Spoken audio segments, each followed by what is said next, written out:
दोस्तों, लोकसभा चुनाव की बिगुल बज चुकी है और लगभग पार्टियों ने यह तय कर लिया है, सीटों का बंटवारा हो गया है। एनडीए ने अपने सीटों का बंटवारा कर लिया है और इसमें बहुत सारे राजनीतिक जो तिकड़मबाजी है, राजनीतिक गणित है, उस गणित को देखने का मौका मिला है।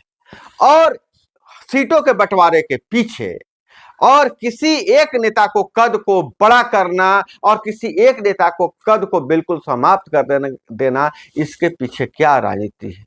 आखिर कौन सी मजबूरियां रही होंगी जो किसी नेता को तो झोली भर भर कर सीटें दे दी गई, किसी पार्टी को एक भी सीटें नहीं दी गई। इस बिहार के राजनीतिक पटल पर एक नया सितारा जो उदय हुआ है और जो अपनी उपस्थिति मजबूती से दर्ज किया है, वह नेता का नाम है चिराग पासवान।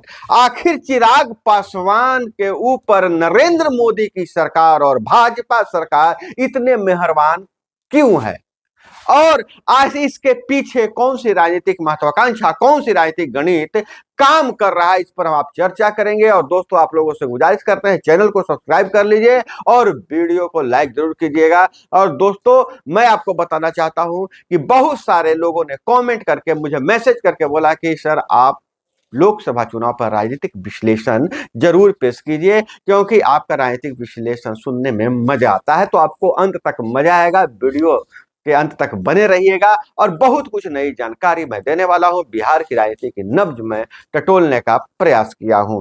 तो खास करके हम बात कर रहे हैं कि चिराग पासवान पर भाजपा और मोदी सरकार इतना मेहरबान क्यों हो गई, इसके पीछे क्या कारण है। इससे पहले सीटों का बंटवारा हो गया है और 17 सीटों पर भाजपा चुनाव लड़ेगी और जबकि पिछले और एक कम मतलब 16 सीटों पर जदयू चुनाव लड़ेगी। तो संदेश यह दिया गया है कि अब भाजपा जो है बिहार में छोटे भाई नहीं या बराबर के भाई नहीं, बड़े भाई की भूमिका में आ गया है, जिसका असर विधानसभा चुनाव में भी देखने को आपको मिलेगा। और वहीं जहां जदयू ने समझौता किया है, गया और काराकाट सीट उनसे ले लिया गया है, तो वहीं शिवहर की सीट देकर उन्हें डैमेज कंट्रोल करने का प्रयास किया गया है। तो दोस्तों, मैं आपका दोस्त अभय कुमार और जैसा कि आपको पता है, मैं राजनीति में रुचि रखता हूं और एक पॉलिटिकल मैनेजमेंट गुरु भी हूं। और खास करके मैं चुनाव मैनेजर की भूमिका में रहता हूं। मैं चुनाव को करीबी से अध्ययन करता हूं और चुनाव कैसे डिजाइन होता है उस पर ही काम करता हूं। तो मेरी जो सबसे बड़ी यह जो आकलन है और मेरा जो मंतव्य है कि भाजपा अब बिहार में अपना कद बढ़ा रही है, अपने हिसाब से दलों को ऊपर बढ़ा रही है, अपने हिसाब से दलों को अपने गठबंधन में शामिल कर रही है। नीतीश कुमार उतने प्रखर, उतने पावरफुल नहीं दिख रहे हैं जितने कभी दिखते थे। उनकी हनक धीरे धीरे डाउन हो रहा है। खास करके अब देखिए, चिराग पासवान के मामले में आपको याद होगा, पिछला विधानसभा चुनाव में चिराग पासवान एनडीए से अलग थे, लेकिन उन्होंने जहां जहां जदयू के लोग गठबंधन में चुनाव लड़ रहे थे, वहां वहां चिराग पासवान ने जदयू के खिलाफ अपना कैंडिडेट उतार दिया था। वहीं दूसरी तरफ भाजपा के खिलाफ एक भी कैंडिडेट नहीं उतारा था। तो इसके बहुत मायने हैं, उसका रिवार्ड भी चिराग पासवान को मिला है। लेकिन भाजपा जो बड़ी पार्टी है, इसके रणनीतिकार जो है तो बहुत ही अनुभवी है और बहुत दूर की सोचते हैं। तो ऐसे ही सिर्फ इस एक मुद्दे के हवाले से कि चिराग पासवान ने मुझे मदद किया था, तो इसलिए हम इन्हें सीटें ज्यादा दे दें। और पशुपति को तो मंत्रिमंडल का मलाई खिलाया, लेकिन एक भी सीट नहीं दिया। तो इसके पीछे बहुत बड़ा वोटों का गणित काम कर रहा है और वह है संख्या कि रामविलास पासवान का उत्तराधिकारी कौन। सबसे बड़ा सवाल है।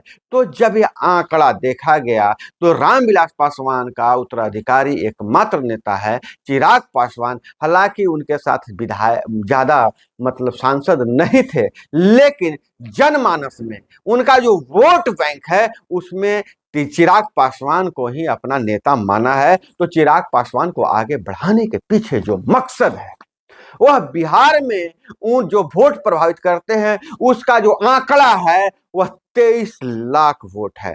23 लाख वोट ने चिराग को चाचा पर भारी बना दिया है और एनडीए ने पशुपति पारस को नकार दिया है। तो बहुत बड़ी ये घटनाक्रम है। बिहार के राजनीति के आकाश पर एक नया चिराग जला है, एक नए नेता का उदय हुआ है, वह है चिराग पासवान। और वही अगर आप देखेंगे कि भाजपा ने क्या क्या साधने का प्रयास किया है, तो भाजपा ने अब एक व्यक्ति का कद और ऊंचा बढ़ाया है और वह व्यक्ति है सम्राट चौधरी। सम्राट चौधरी के बहाने भाजपा ने कुशवाहा वोटों पर निशाना साधा है, कुशवाहा वोटों को साध लिया है। लेकिन चूंकि कुशवाहा वोटों पर उपेंद्र कुशवाहा का भी थोड़ा बहुत असर होता है, तो उपेंद्र कुशवाहा को साथ रखा है, लेकिन उसे मात्र 1 सीट दिया है। वहीं जीतन राम मांझी के हम पार्टी को भी 1 सीट दिया है। उपेंद्र कुशवाहा को काराकाट और जीतन राम मांझी के पार्टी को गया सीट मिला है। तो यह राजनीतिक जो होता है, यह राजनीति बहुत सोच समझ कर तय किया गया है। और चिराग पासवान की अगर राजनीतिक ताकत की अब बात करें तो पिछले लोकसभा चुनाव में 1.5 साल बाद हुए लोकसभा चुनाव के बाद जो 1.5 साल बाद विधानसभा चुनाव हुआ था, तो उसमें एनडीए महागठबंधन के बीच में 11,150 वोटों का अंतर था। चिराग के वोट जुड़ते ही यह गैप बड़ा हो जाता है। अगर हम ये बात करें तो अगर इस वोटों का गणित की अगर बात करें, चिराग पासवान ने, अगर लोग कहते हैं कि सिर्फ जदयू को हराने के लिए अपना कैंडिडेट खड़ा किया था, तो उनकी गलतफहमी होगी। चिराग पासवान की भी लंबी राजनीतिक महत्वाकांक्षा थी। उन्होंने प्रूफ कर दिया, अपना वोट दिखाया। ज्यादा सीटों पर जब चुनाव लड़ा तो वोट की उनकी गिनती हुई और उसके बाद चिराग पासवान का कद ऊंचा होता चला गया। तो यह राजनीति है भैया, किसी भी करवट बदल सकती है। और जिस हिसाब से अभी एनडीए का गठबंधन हुआ है, कुछ पशुपति पारसनाथ अभी कह रहे हैं कि हम आरजेडी में जाएंगे, लेकिन जो भी जनता का नब्ज टटोलने के बाद यह पता चला है कि पशुपति पारस कुछ खास नहीं बिगाड़ पाएंगे। दूसरी बात यह है कि एक बहुत बड़ा फैक्टर है भाजपा के पास मोदी मैजिक का। मोदी का जादू तो चलेगा ही, इस पूरे देश में चलेगा, तो बिहार भी उससे अछूता नहीं है। बिहार में भी मोदी मैजिक चलेगा। लेकिन सबसे बड़ी बात है, सब लोग यह मान रहे हैं कि केंद्र में एक बार फिर भाजपा की सरकार बनेगी। अब सवाल यह उठता है कि कितने सीटों से बनेगी। और सरकार बनने के पीछे अगर बहुत लोग कह सकते हैं कि मोदी मैंडेट है, गोदी मीडिया की बात कहेंगे, तो उसके पीछे कारण है क्योंकि इंडी गठबंधन की शुरुआत हुई थी, लेकिन इंडी गठबंधन उतने मजबूती के साथ चुनाव में नहीं आ रही है और उसका गठबंधन कमजोर पड़ रहा है। कहीं बहुत सारे जो सहयोगी दल हैं उन्होंने एकला चलो का राह अपना लिया है और कांग्रेस से भी दूरी बना लिया है। बहुत सारे ऐसे दल हैं कि अपने राज्य में जहां सत्ता में वहां अकेले चुनाव लड़ रहे हैं, जहां सत्ता में नहीं है बाकी पूरे देश में कांग्रेस के साथ चुनाव लड़ रहे हैं। तो ऐसे में कहीं न कहीं गैप नजर आता है और इंडी गठबंधन को इसका खामियाजा भुगतना पड़ेगा। तो एनालिसिस सही कहता है कि सरकार जो है, अभी तक का जो माहौल है, क्योंकि राजनीतिक है कभी भी कुछ बदल सकता है, लेकिन अभी तक का माहौल में नरेंद्र मोदी की सरकार बनती दिख रही है। अब बहस सिर्फ इस बात का है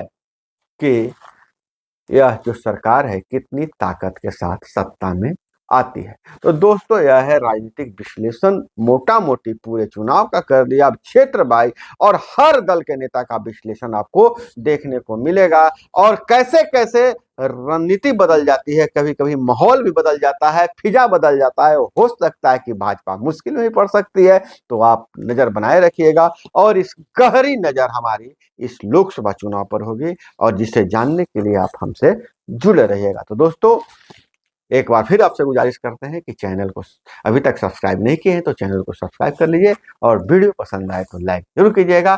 फिर आते हैं एक नया विश्लेषण लेकर आपके साथ, तब तक के लिए दीजिए इजाजत। जय हिंद, वंदे मातरम।